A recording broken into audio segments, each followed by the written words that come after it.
अमृत के धार केहू के तनो पियाई गो माई बिना।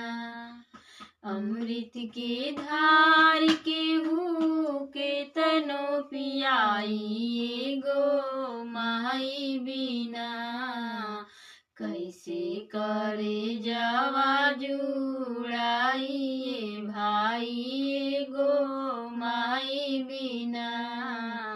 कैसे करे जावा जुड़ाई भाई गो माई बिना। नव माह कोखिया में रखलू सहेज के। नव माह कोखिया में रखलू सहेज के। दिहलू जनमवा माई सारा सुख तेज के।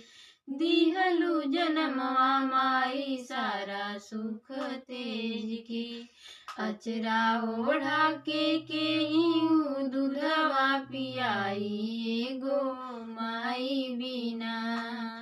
अचरा ओढ़ा के केहू दूधवा पियाई गो माई बिना।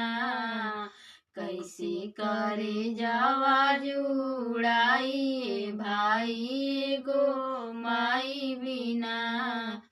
कैसे करे जावा जुड़ाई भाई गो माई बिना।